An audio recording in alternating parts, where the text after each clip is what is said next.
रोजगार, क्या रोजगार के साधन कम हैं या सीमित हैं, या सरकार जो करना चाहती है वो नहीं कर पा रही है?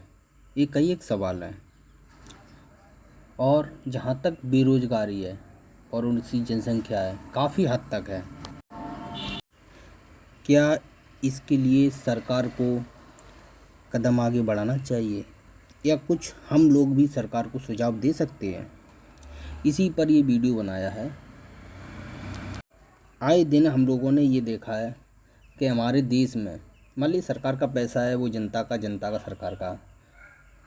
अब उसी पैसे का सदुपयोग, अब मान लीजिए सरकार कहीं न कहीं हिंसा रोकने में, कहीं न कहीं आतंकवादी गतिविधियों में, अपने ही घर में अर्थात अपने देश के अंदर जितने भी छोटे छोटे समूह में रह कर के ये गंदे लोग और हमारे देश को खोखला कर रहे हैं, यानी दीमक की तरह चाट रहे हैं।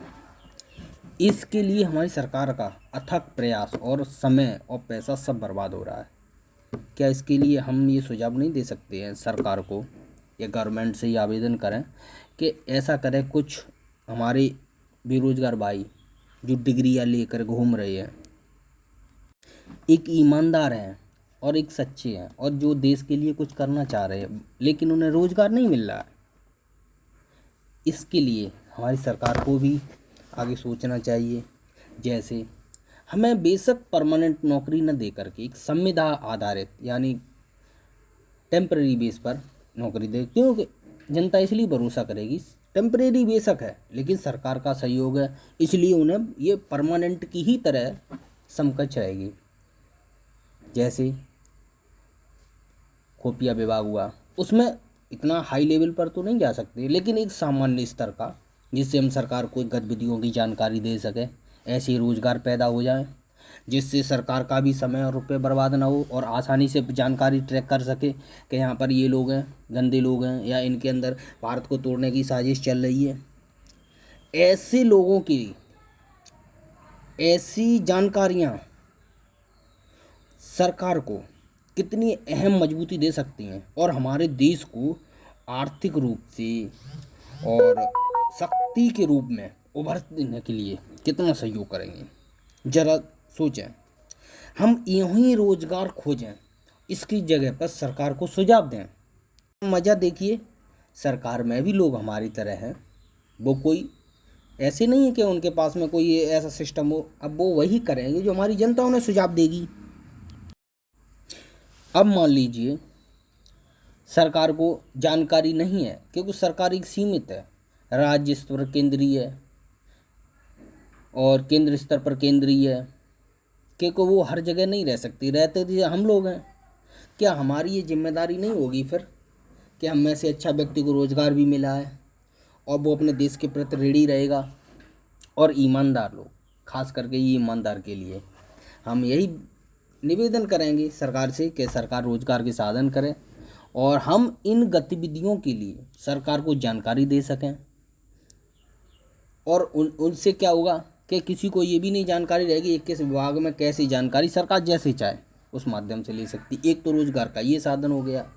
दूसरा, जैसे हमें पर्यावरण में वृक्ष के लिए सजगता, लोगों को जागरूक करना, क्योंकि जिस तरह से पर्यावरण में वृक्ष का इतनी तेज़ी से उन्मूलन हो रहा है कि जहाँ पर एक साल पहले वृक्षों की सघनता जितनी थी और एक साल बाद उतनी ही तेज़ी से वो वृक्ष वहाँ से गायब हो रहे हैं।